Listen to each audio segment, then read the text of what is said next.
very deep team, a very deep bench, and they did a great job on Dylan Brooks. He had 24 points tonight, but he had, 18 at halftime? I mean, he's a guy who was really attacking this whole time, and the Warriors really did a great job defensively in the second half. That's what I got to say about that. Well, no Steph Curry, no Devin Booker, and the Warriors bench has been phenomenal all season long, and that's what won the game.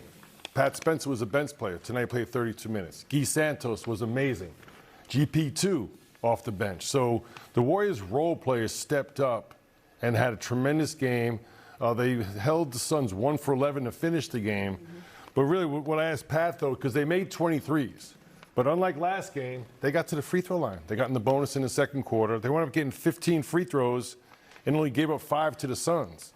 So the combination of the 1 for 11 finish defensively, 20 made threes, and then getting to the free throw line, that's what won this game. And they were, like you said, Kerr, they were down 14 points. They hung in there, and I think a guy like Pat Spencer, his competitive fire is contagious.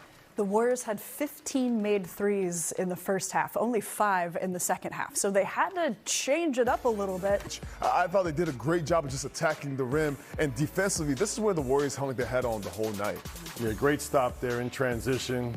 He gets out ahead and converts here. Big bucket. Basically the game winner. Defense turning into offense. You ask about Al Horford. So much of the season we've seen him really almost exclusively a flat-footed three-point shooter. Tonight they went to him down the post.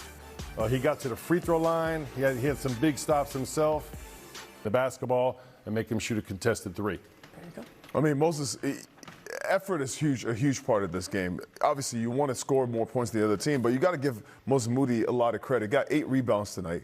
Big buckets right there. But really, I mean, defensively, these are the games that make you feel good about yourself, the games where you gut it out. I thought the Warriors come into this game, you don't know what's going to happen. You just lost some players, you got to trade. Emotionally, it could be taxing on your team. But I thought from the start of the game, they just fought the whole way through, got the lead at halftime. You saw Gui Santos come in and just infuse energy in this team. Had 7 assists at halftime. I mean, if you go across the board, career high for Gui. If you go across the board, everybody did something. It was rebounding. There were steals. Will Richard hit some big shots. DeAnthony Melton hit some big shots. Even Brandon Podziemski is not feeling well. He checked himself out in the first quarter, comes back in the second half just to get some of that energy. I felt like everybody found a way to play an impact in this game. Yeah, and then Pat Spencer, we got to talk to him post-game, but let's roll some of his game tape to see how he arrived at this career-high 20 points. What a vote of confidence from Steve Kerr saying, let it rip, man, take these shots. Yeah, but he's proven himself, Kareth and Festus. He's a much improved three-point shooter. He's always going to attack the paint. You never have to worry about his competitive spirit, his competitive fire. I just think teams in general, they don't do enough scouting and they underestimate him, and he makes them pay each and every night. This is the last game that Pat Spencer is eligible in his two-way contract. Well, if this is an audition tape, Mully, yeah. And it happens that there's not a dotted line for him to sign here, how many teams do you think will be knocking, waiting for Pat Spencer? Well, the audition has happened for a good amount of time now. He's been here, right? That's right. But he hasn't been on the big stage. But other teams do know about him. The Warriors need to lock him up ASAP, or he will be gone tomorrow. Ball handler, obviously shooter, but I thought he was just a great floor commander today. He came in, he just knew exactly where to put the guys. He just moves the ball. He knows how to attack the paint. That is really his strength. A lot of threes are shot tonight, but the quality of threes have always been an issue for the Warriors. If you move the ball along the perimeter, you get bad shots, but Pat just knows how to get into the middle of the teeth of the defense. That's one, but defensively too. He did a great job just rotating, transition defense. All those things are the things that the guards do, and I thought Pat Spencer was the leader for that tonight. Yeah, I don't think anyone has ever questioned his competitiveness, but now with his skill combined with that, he's proven himself as a high-level NBA player. Yeah, playing like a guy who's on the verge of getting his contract converted. You also have somebody like Gui Santos, one of the role players on this team. But this season, as he's been asked to do more and provides more, career highs in points per game, field goal percentage, and three-point percentage for Gui. What do you think about his evolution this season, Mully? Well, really impressive anytime he steps on the floor. But look, he played 36 minutes tonight. To maintain your efficiency and your impact when your minutes are increased proves that you deserve more minutes. We heard Pat Spencer say it's hard for anyone to play in 4-minute spurts. They both these guys, Spencer played 32 minutes, Gui Santos 36 minutes. All players do not play better when they get more minutes. These two guys have done it. They keep doing that. They're going to be a huge part moving forward. When I say Gui Santos, I say Gui Santos! Because that's the energy he brings on the floor. That's the, whenever you ask him to come on the floor, you ask him to play defense. You saw him go at Dylan Brooks. Got a block shot on him. This is when Dylan Brooks got going in the first half. 7 assists in the first half. Got people going. He knows exactly where to be.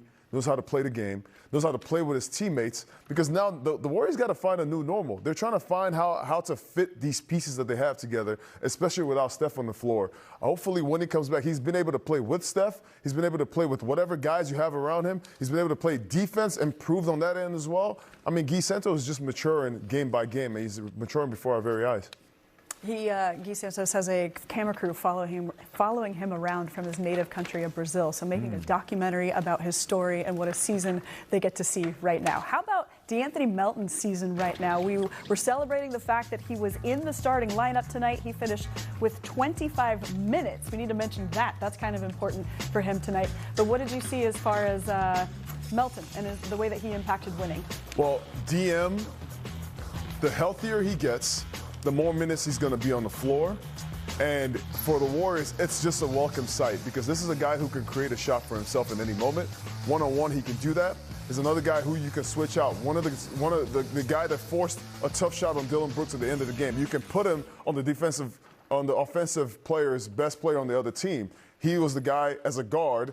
He put him on a big man in Dylan Brooks, and he's able to get a stop on him. This is the competitive edge he gives the Warriors, but also the ability to play with multiple guards. D'Anthony Melton had Pat Spencer on the floor with him. He could have Steph Curry on the floor with him, which anybody can have Steph on the floor with him. But, D'Anthony Melton can play with multiple guards. He can play multiple positions, but also a guy who can really switch from being an attacker to being a facilitator, and the Warriors really need that right now. Yeah, I thought Melton, he took 9 threes, but I liked him attacking the basket. To me, the Warriors, they had 15 threes, as you mentioned, at halftime, Kareth. They came out of the third quarter, the first 5 points were layups, attacking the paint. So as the Phoenix Suns were honoring a three-point shot, the Warriors did a much better job attacking the paint. In turn, they got into the bonus. And really, the biggest part of the game really was the free throws. I mean, they were plus 12 from the three-point line, but a plus 10 from free throws. And last game, were they 1 for 2? 2 total, made 1. Yeah, so that's a huge difference. A better balanced attack offensively. And it's easy to say it, but you have to have the talent to do it. Melton's one of those guys. He can knock down a three, but he's really good getting by his man. He can finish at the rim or make the pass out for an open shot. D'Anthony Melton, a plus 21 tonight. We'll round it out by talking about Gary Payton II. An efficient night for him, but you also saw him show up on the glass, Molly. Yeah, GP2, I mean, his offense tonight, much needed. We talked pregame. They had to generate offense from somewhere. Everyone had to have an uptick. Talk about uptick. 15 points for GP2, 3 of 6. He's always going to give you the defense and effort and rebounding, but they needed those 15 points tonight. This is a good shot right here. That was a great shot. Looked very comfortable. I mean, I think the trade deadline for everybody is a more relaxed feeling. But a guy like GP2, man, he was out there just flowing. He was flowing. And what he brought in the first half was the attack to the paint. You saw him rolling to the rim. You saw him attacking the paint, getting by his man. This is a game where you needed everybody to do a little bit more. And GP2 did more. He got 8 rebounds. He got on the glass. He brought some energy. But he brought the attack of the paint that they desperately needed. And the combination of him and Gui Santos being able to attack, it kind of opened the floor up to where the shots got better, and that's how the Warriors hit all these three-point shots. So 23-pointers, just a result of the Warriors actually attacking the paint. Yeah, 5 players in double-digit scoring on a night where they were shorthanded. Again, no Steph Curry in this one. The Warriors sent 3 players away at the trade deadline. Contributions from everyone, as you mentioned.